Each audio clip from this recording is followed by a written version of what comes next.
ఉన్న బంగారాన్ని విడిపించి ఆ రోజు ఆన్లైన్ రేటుకే మేము కొంటాం. Sharma gold company.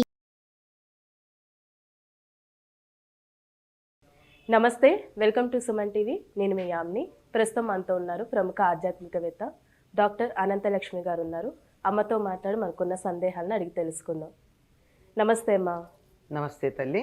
అమ్మ, ఇప్పుడు ఆషాఢ మాసంలో వచ్చే తొలి ఏకాదశ ప్రాధాన్యం ఏంటమ్మా అసలు? మీ పేరే చెప్పేశారు కదా, తొలి ఏకాదశి అని. ఆషాఢ శుద్ధ ఏకాదశికి తొలి ఏకాదశి అని పేరు. ఇది మొదటి ఏకాదశి ఎట్లా అయిందమ్మా? చైత్రమాసం మొదలైతే చైత్రశుద్ధ ఏకాదశి మొదటి ఏకాదశి అవ్వాలి.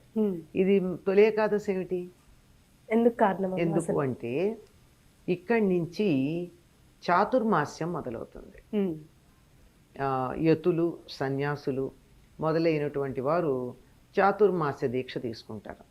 అంటే 4 నెలల పాటు, వర్షాకాలం కదా, 4 నెలల పాటు ఎక్కడికి కదలకుండా ఒకే చోట ఉంటారు.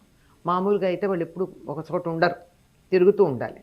అట్లా కాకుండా ఇట్లా ఒక చోట ఉన్నారు కనుక ఈ 4 నెలల దీక్ష తీసుకునేటటువంటిది దానికి మొదలయ్యిందనే ఉద్దేశంతో చాతుర్మాస దీక్షకి మొదటి ఏకాదశి అనే అర్థంలో దీన్ని తొలి ఏకాదశి అన్నారు. మొట్టమొదటి ఇప్పటి నుంచే మనకి ఇక వ్యవసాయ పనులు ముమ్మరంగా సాగుతూ ఉంటాయి. చాలా రకాలైనటువంటి నియమనిష్టలు కూడా పాటించడం ఉంటుంది. ఈ చాతుర్మాస్యంలో ఇక్కడి నుంచి మొదలుపెట్టి యతులు అయితే ఒకచోట కదలకుండా ఉండి అనేక రకాలైన దీక్షలు చాతుర్మాస్యంలో ఉంటాయి. గృహస్థులు కూడా కొన్ని రకాల నియమాలు పాటిస్తూ ఉంటారు. ఈ 4 నెలలు దీక్షకి సంబంధించినవి గనక వీటిని చాతుర్మాస్యంగా చెప్పడం జరుగుతుంది. దాంట్లో మొదటి ఏకాదశి గనక దీన్ని తొలి ఏకాదశి అంటారు. చాతుర్మాస్యం ఇప్పుడు ఎందుకు తీసుకోవాలి? 4 నెలలు వానాకాలం అనే ఉద్దేశంతో శ్రావణ భాద్రపదాలు వర్ష ఋతువు, ఆ తర్వాత ఉండేది శరదృతువు. ఈ 2 ఋతువులు కదలకుండా 4 నెలలు కూర్చుంటారు అనేదే కాకుండా దీనికి శయన ఏకాదశి అని పేరు. శయన ఏకాదశి అంటే శ్రీ మహావిష్ణువు యోగ నిద్రకు ఉపక్రమించినటువంటి రోజు. అంటే దేవతలకి మనకి ఒక సంవత్సరం అయితే వాళ్ళకి ఒక రోజు అవుతుంది. ఆ లెక్కన కనుక చూసుకున్నట్టయితే సరిగ్గా రాత్రిపూట ఎన్ని గంటలు పడుకోవాలమ్మా? 8 గంటలు. రోజుకి ఎన్ని గంటలు ఉంటాయి? 24 గంటలు. సంవత్సరంలో ఎన్ని నెలలు ఉంటాయి? 12. ఎన్ని పక్షాలు ఉంటాయి? 24. నెలకి 2 పక్షాలు చొప్పున. అంటే రాత్రిపూట మనం 8 గంటలు పడుకుంటామంటే 8 పక్షాలు కదా. 8 పక్షాలు అంటే ఎంత? 4 నెలలు. కనుక ఆషాఢ శుద్ధ ఏకాదశి నాడు యోగ నిద్రకి ఉపక్రమించినటువంటి శ్రీ మహావిష్ణువు కార్తీక శుద్ధ ఏకాదశికి మన లెక్క ప్రకారం 8 గంటలు పూర్తయి, అంటే 8 పక్షాలు మన లెక్కలో, దేవమానం ప్రకారం 8 గంటలు పూర్తయి లేవడం జరుగుతుంది. కనుక ఆయన నిద్రకు ఉపక్రమించేటటువంటి సమయం గనక ప్రత్యేకమైనటువంటి నియమాలు కొన్ని పాటిస్తూ ఒకే చోట ఆయనకి నిద్రాభంగం కలగకుండా ఉండేటటువంటి పూజలు, వ్రతాలు మొదలైనవి చేస్తారు ఈ కాలం అంతా.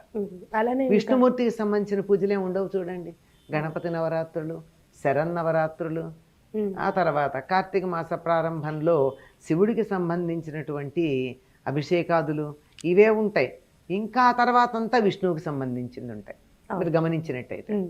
కనుక దీనికి ప్రారంభం ఏమిటి? చాతుర్మాస్యం ప్రారంభం అవుతూ ఉన్నటువంటి మొదటి ఏకాదశి అన్న ఉద్దేశంతో ఈ శయన ఏకాదశిని తొలి ఏకాదశి అనే పేరుతో మనం పిలుస్తాం. అదేవిధంగా ఈ ఏకాదశి తర్వాతకి అన్ని పండుగలన్నీ ప్రారంభమవుతాయి అంటారు. అది కూడా నిజమే. ఇక్కడి నుంచి మొదలుపెట్టినట్టయితే పండగలు ఇప్పటిదాకా ఉన్నవన్నీ సాధనాపరంగా ఉన్నవైతే ఇక నుంచి అన్ని వేడుకలతో కూడుకున్న పండుగలు మొదలవుతాయి. ఇంకా గణపతి నవరాత్రులు వస్తాయి. గణపతి నవరాత్రులు వచ్చాయంటే ఆయన పూజ చేస్తాం, కానీ పూజతో పాటు వేడుకలు ఉన్నాయి, అంతే కదా. శరన్నవరాత్రులు అవన్నీ అలాగే ఉంటాయి. కనుక ఇక్కడి నుంచి పండుగలు మొదలయ్యేటటువంటి కాలం.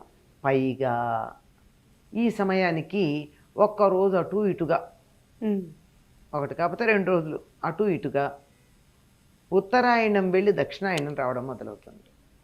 జూలై నెలలోనే అటు ఇటుగా ఈ మనకి తొలి ఏకాదశి కూడా వస్తుందమ్మా. ఇవన్నీ దగ్గరగా ఉండేటటువంటివి. అంటే ఈ తొలి ఏకాదశి రోజు ఎక్కువగా ప్రత్యేకమైన ఒక నైవేద్యం పెడతారమ్మా. అవునమ్మా, ఇది ఈనాడు ఆయనకి విష్ణువుని పూజిస్తారు. ఏకాదశి ఎప్పుడు విష్ణుకి ప్రీతికరమైంది, విష్ణువుని పూజిస్తారు. చాలా మంది ఉపవాసాలు ఉంటారు. అసలు అన్ని ఏకాదశిలో ఉపవాసం ఉండేవారు ఉంటారు, లేకపోతే కనీసం అన్ని ఏకాదశిలో ఉండలేనటువంటి వారు తొలి ఏకాదశి వైకుంఠ ఏకాదశి అయినా తప్పనిసరిగా ఉపవాసాలు ఉంటారు. ఉపవాసం అంటే భగవంతుడికి దగ్గరగా ఉండడం, భగవంతుడికి సమీపంగా ఉండడం. ఇక్కడ ప్రత్యేకంగా ఈనాడు ఆయనకి నివేదన చేసే పదార్థం ఏమిటంటే పేలపిండి. జొన్నలు ఉంటాయి కదా, మొక్కజొన్నలు, మామూలు జొన్నలు కావు. ఇవి తీసుకొచ్చి ఇంట్లోనే వేయిస్తారు. బయట పాప్కార్న్ కొనుక్కుంటే పనికిరాదు అది. కనుక ఇంట్లోనే చాలా చక్కగా వేయించినటువంటి దాన్ని దంచి దాంట్లో బెల్లం కలిపి అది దేవుడికి నివేదన చేస్తారు. అదే తాము కూడా తింటారు బెల్లంతో కలిపి. ఇదే ఉంటుంది. ఇదే తినడం కారణం ఏమిటంటే బలంగా ఉండడంతో పాటుగా ఇప్పటికీ ఉన్నటువంటి వాటిని మొక్కజొన్నలు నాటగా విత్తనాలు మిగిలిన వాటిని వాళ్ళు నివేదన చేసుకుంటారు. ఇక తర్వాత అంతా మీకు మొక్కజొన్నలు వచ్చేస్తాయి, మొక్కజొన్న కంకులు వచ్చేస్తాయి కదా. అదే అంటే వాటికి ప్రాతిపదిక అంత ఉందన్నమాట. నాటడం అయిపోయింది, ఇంకా మిగిలినటువంటివన్నీ మేము ఇంకా తినేస్తున్నాం అని చెప్పడం. చాలా మంచిదమ్మా ఆరోగ్యానికి ఇది. ఒకప్పుడు రకరకాల కొన్ని ప్రాంతాల్లో వేరే ఆ పదానికి అర్థం వేరే ఉన్నా కానీ దీన్ని సత్తుపిండి అన్న పేరుతో పిలుస్తారు.